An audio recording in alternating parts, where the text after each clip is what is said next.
The night that would forever haunt Richard began like any other weekend. As a young boy, he relished the privilege of staying up late and watching television until he drifted into slumber. His parents had a rule that allowed him this small pleasure, and he cherished it. Little did he know that one fateful night would shatter the tranquility of his childhood. The clock ticked relentlessly, and the dimly lit living room was his solitary sanctuary. The rest of his family had retired to their rooms, leaving Richard alone with the television's soothing glow. His eyelids grew heavy, and his mind began to wander as his thoughts danced in the twilight between wakefulness and sleep. Just as Richard teetered on the precipice of dreams, a sudden, eerie noise disrupted the stillness of the night. The creak came from the porch of his house behind the living room. Startled, he bolted upright on the couch, his heart pounding like a drum. The source of his disquiet came into view, visible through the bay windows that provided a glimpse of the porch. An old-fashioned swing moved back and forth with an eerie and unsettling rhythm, as if propelled by an invisible hand. The swing was not alone in its sinister choreography, it carried with it an even more chilling sight. In sheer terror, Richard felt his throat tighten, and he crept toward the bay windows, desperate to see more. His trembling hands parted the curtains just enough to catch a better view of the horrifying spectacle unfolding on the porch. Seated upon the swing was a woman, her haggard appearance suggesting she was in her 50s. Her nightdress was soaked with a disturbing amount of blood, rendering it a sickly shade of crimson. What gripped Richard's heart with a vice-like fear was the sight of her gnarled hands, clenched around a formidable kitchen knife. The woman's eyes were vacant, lost in a world of their own, and her blood-stained lips moved as if she were whispering to some phantom presence only she could see. An overwhelming surge of dread coursed through Richard's young frame. He knew he had to inform his parents of the nightmarish scene playing out just beyond the window. Scrambling away from the window, he bolted towards his parents' room. His heart pounding in his chest, he burst into the room, a breathless, incoherent mess of sobs and gasps. His parents were jolted awake, their faces etched with concern and confusion as they saw the terror in their child's eyes. Desperation and dread fought for control as he finally managed to stammer out the details of the horrifying sight he had just witnessed. His father's brow furrowed in annoyance and disbelief. He dismissed Richard's words as a mere nightmare and told him to return to bed. However, the boy's panic was too palpable, too raw, to be ignored. He refused to be placated and continued to wail in terror. In the face of his son's mounting hysteria, Richard's father relented, though reluctantly. Annoyed, he seized Richard's arm and dragged him towards the front door. The young boy's shrieks and protests echoed through the silent house, but his father was resolute. He would prove to his son that there was nothing to fear, that the night's terrors were mere figments of an overactive imagination. Finally, they reached the front door, their footsteps the only sound in the otherwise quiet house. Richard's father turned the lock and swung the door wide open, expecting the darkness of the porch to reveal nothing more than the benign night. "See," he said sternly, "there's nothing there." However, before the man could finish his sentence, he caught sight of something that sent a shiver down his spine. The woman on the porch had not been a product of his son's imagination. She was real, all too real, and she was sitting on the swing, drenched in gore, the enormous knife still clutched in her blood-smeared hand. With a guttural gasp, Richard's father slammed the door shut with a force that made the windows rattle. He felt a cold sweat break out on his brow, his face pale with terror. He quickly instructed his wife to call the police and, with a determination that contrasted his earlier skepticism, he returned with a 12-gauge shotgun, loaded and ready. With measured caution, he cracked the door open just enough to allow the barrel of the shotgun to protrude. He addressed the woman, his voice quaking. "Who are you, and what are you doing here?" The woman turned her eyes toward the door, her bloodshot gaze locking onto both father and son. In a trembling voice, she croaked, "Someone killed my husband, but it wasn't me." Her words hung in the air like a sinister omen. Richard's father, still trembling with fear, informed her that the police were on their way. Panic coursed through the woman's features, her grip on the knife tightening. With an unsettling swiftness, she rose from the swing and turned to leave, her tattered nightdress billowing as she moved. Minutes felt like hours as they waited in silence, their ears straining for the distant sirens that signaled the arrival of the authorities. The police found the woman mere moments later, as she desperately attempted to break into one of their neighbors' houses. her ghastly presence casting a long, sinister shadow over the quiet neighborhood. As the woman was taken into custody, her chilling revelation still echoed in their minds. The horror of that night would forever haunt Richard, casting a dark veil over his innocent childhood. Never again would he sleep in the living room, for the porch swing had become a harbinger of unimaginable dread, forever etching its horrifying memory into the fabric of his soul. As it turned out, the woman was mentally unhealthy and forgot to drink the intended medication. During the night, she had a big fight with her husband and ran away from the house, taking a knife with her. She tried to harm herself.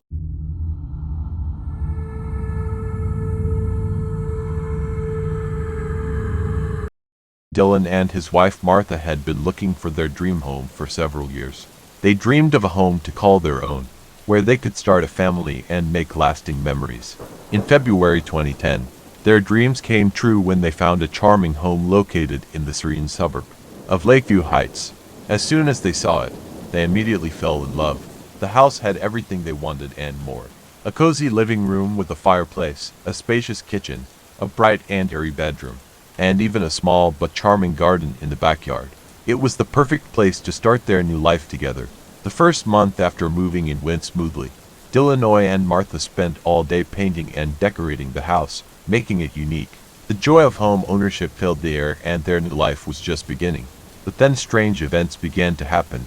It started with small occurrences that they didn't pay attention to at first. Items from the rooms upstairs seemed to be rearranged in the middle of the night, ending up where they shouldn't have been. At first, Dylan attributed these oddities to his wife's forgetfulness, thinking she was absent-mindedly rearranging things. In addition, the house began to creak, and not just occasionally, as they do in old houses. They were loud, almost otherworldly sounds that echoed through the night.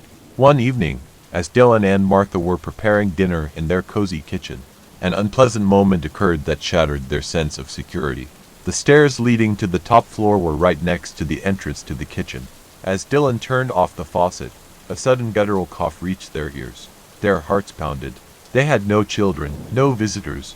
The windows were closed, the television off. A cold shiver ran down Dylan's spine and his face lost color. He exchanged a frightened glance with his wife, who looked as pale as he did. It was clear that there was someone in the house and they were upstairs. Panic set in. Martha hurriedly grabbed her cell phone and dialed 911, while Dylan, shaking with fear, reached for the sharpest knife he could find. Dylan took cautious steps toward the stairs, his senses heightened, while Martha on the other end of the wire dictated the address to the operator in a trembling voice and described the events to come. Their house had become like a maze with ominous corridors and hidden secrets. With each step, a creaking sound came from the house, increasing the tension. Suddenly, a sharp pop or crackle pierced the air, similar to the sounds he often associated with the settling of the house. His heart raced as he stood at the foot of the stairs, realizing he was not alone. The police were on their way, but fear gripped him in the darkness of the house. The cops arrived a few minutes later, their patrol car parked nearby. An officer with his gun at the ready cautiously climbed the stairs, his voice trembling but sounding determined. "This is the police. Is anyone upstairs?" The silence that followed was deafening. Dylan followed the officer, both carefully checking each room. The first bedroom was empty, as was the bathroom. The last room was Dylan's office, and it was also empty. A feeling of relief swept over him, and he couldn't escape the thought that he had made the officer search their entire house for nothing. They were about to leave the room when suddenly it happened. There was another ominous creaking sound right above them, increasing their fear. Dylan's heart raced and his body tensed.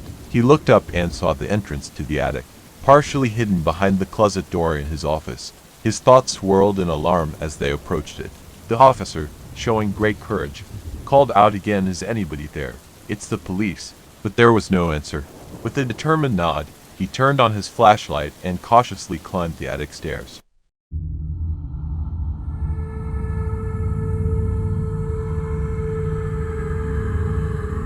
In the dim light, they saw a man in his 40s kneeling in the attic.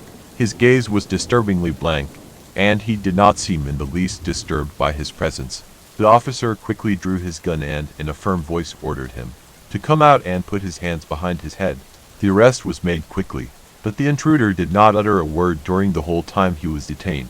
He looked disheveled, dressed in dirty clothes that smelled of desolation.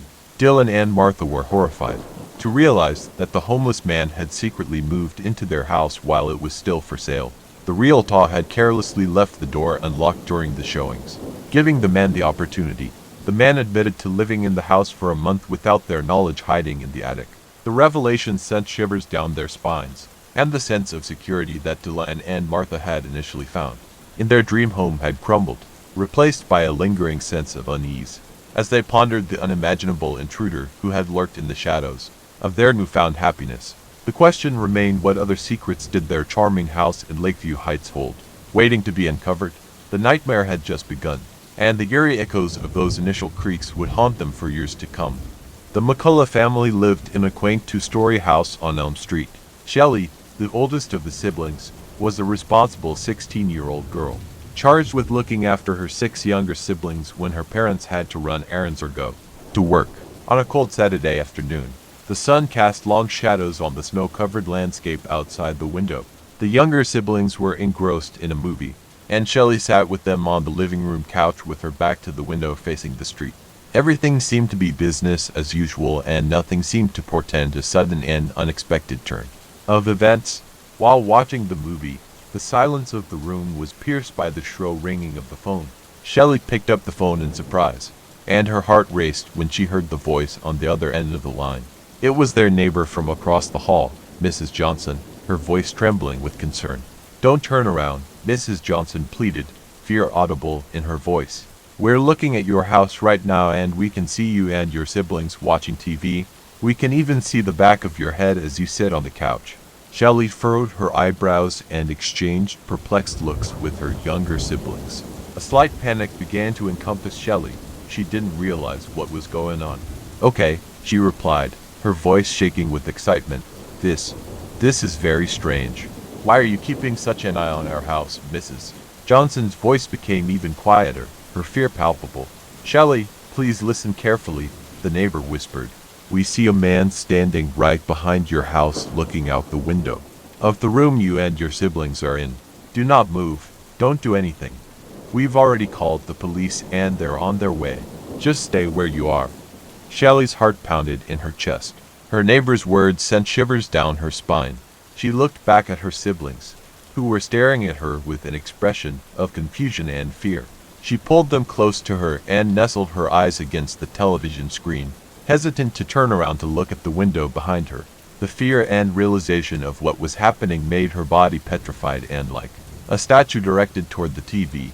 Minutes passed like hours, and the tension in the room became unbearable. The sound of sirens drew closer, growing louder and louder, seeming to envelop the entire house. The siblings strained to hear the police coming, praying for their safety. Suddenly the red and blue lights flashing outside flooded the room with an eerie glow.